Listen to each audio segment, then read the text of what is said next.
মরুভূমির বুক চিরে যখন সূর্য নামে মাথার ওপর, তখন কোথাও একটু পানির ছোঁয়ায় যেন জান্নাত মনে হয়। কিন্তু ভাবুন তো, যদি সেই পানি হয় গরম আর তাতে থাকে শারীরিক আরোগ্যের ছোঁয়া। সৌদির জেদা থেকে ৩ শতাধিক কিলোমিটার দূরে এমনই এক অলৌকিক কূপ আছে, যেখানে একবার গোসল করলেই মিলতে পারে বহুদিনের ব্যথার মুক্তি, ত্বকের রোগের আরাম, এমনকি আত্মার প্রশান্তি। জেদ্দা শহর থেকে প্রায় ৩৫০ কিলোমিটার দক্ষিণে পাহাড় ঘেরা এক নির্জন এলাকার নাম আল-লিদ, যেখানে রয়েছে একটি প্রাকৃতিক কূপ, যেখান থেকে প্রতিনিয়ত উঠে আসে ফুটন্ত গরম পানি। এই পানির তাপমাত্রা প্রায় ৮৫ ডিগ্রি সেলসিয়াস। তবে আশ্চর্যের বিষয় হল, এই পানি ৩টি আলাদা স্তরে প্রবাহিত হয়। একটি স্তর ৩০ ডিগ্রি, একটিতে ৪০ ডিগ্রি, আর আরেকটিতে ৬০ ডিগ্রি তাপমাত্রার পানি প্রবাহিত হয়। প্রাকৃতিকভাবে এই কূপ এমনভাবে তৈরি যেন বিভিন্ন রোগ আর শরীরের অবস্থা অনুযায়ী মানুষ এই পানি বেছে নিতে পারে এবং পান করে বা গোসল করে নিজেদের চর্মরোগ সহ অন্যান্য অনেক রোগ থেকে আরোগ্য লাভ করতে পারে। এটা একটা হট ওয়াটার বলে, গরম পানি। এটা ন্যাচারালি গরম হয়, কেউ গরম কারণে। এটা আল্লাহর অশেষ রহমত, এবং মনে করতে পারেন যে আল্লাহ রাব্বুল আলামিনের একটা রহমতের একটা নিদর্শন। এটা ন্যাচারালি গরম হচ্ছে।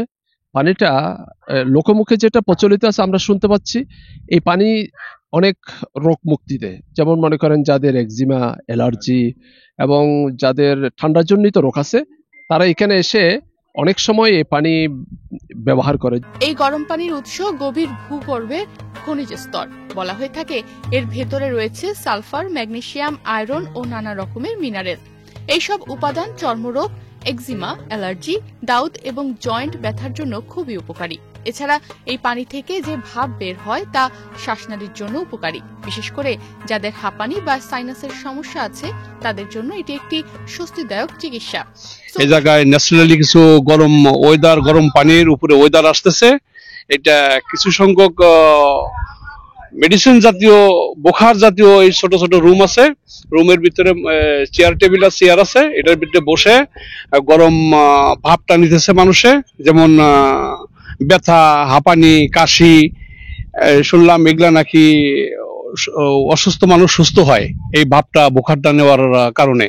সৌদি সরকার এই জায়গাকে পর্যটকদের জন্য সহজলভ্য করতে ছোট ছোট কুটির তৈরি করেছে। প্রতিটি কুটিরে রয়েছে ভিন্ন তাপমাত্রার গরম পানির চেম্বার, যেখানে মানুষ বসে পানির ভাপ নিতে পারেন নিরাপদভাবে। এটা মনে করেন যে পানি তাপমাত্রা হইলো 85, ঠিক আছে। তো এটা ঘোড়াঘাটি, ব্যথা কিছু উপকার হয়। এই বিষয়ে মনে করেন যে অনেক দূর দূরান্ত থেকে মানুষ আয়ে এবং কি ফায়দা হয়, হ্যাঁ, উপকার পায়। এই বিধায় মানুষ আসে, তো গোসল করে, এরপর পানি কিছু প্রায় মানুষ নিয়ে যায়, ঠিক আছে। অনেক দূর দূরান্ত থেকে মানুষ আয়ে। অনেক বছর যাবত, আজকে 3-4 বছর যাবত আমি কাজ করি। অনেক উপকার পায় এবং কি পানি নিয়ে যায় এবং কি থাকে। অনেক দূর দূরান্ত থেকে আইয়ে 2 দিন 3 দিন পরে মনে করেন যে থাকে এখানে, থেকে সেটা গোসল করে উপকার পায় বিদায় আসে। বিজ্ঞানের ভাষায় এটি একটি হাইড্রোথার্মাল স্প্রিং, কিন্তু অনেকে একে বলেন রহমতের কূপ। প্রতিদিন শত শত মানুষ এখানে আসেন এই কূপের পানি ছুঁয়ে দেখতে, গোসল করতে, ভাপ নিতে আর শারীরিক ও মানসিক প্রশান্তি পেতে। अच्छा एक्सपीरियंस है ना, फायदा पता नहीं है। बुरा आदमी बोला वो अच्छा, बॉडी में अच्छा बोला। কেউ বলে এই পানি শুধু শরীর নয়, আত্মাও আরাম পায়। আবার কেউ কেউ বলে এ যেন মরুভূমির বুকে জান্নাতের স্পর্শ। এই কূপ আজ শুধু একটি প্রাকৃতিক উৎস নয়, এটা সৌদির এক চিকিৎসাগত পর্যটন কেন্দ্র, যেখানে প্রকৃতি নিজেই হয়ে উঠেছে ডাক্তার। মরুভূমির বুকে জন্ম নেওয়া এই গরম পানির কূপ প্রমাণ করে প্রকৃতি হতে পারে সবচেয়ে বড় ওষুধ। এ এক এমন রহস্যময় কূপ যেখানে ধোঁয়া উঠে আসে, কিন্তু তার ভেতরে আছে শান্তি, আর সেই শান্তির নাম আল-লিদ। নিউজ ডেস্ক, বাংলাদেশ প্রতিদিন।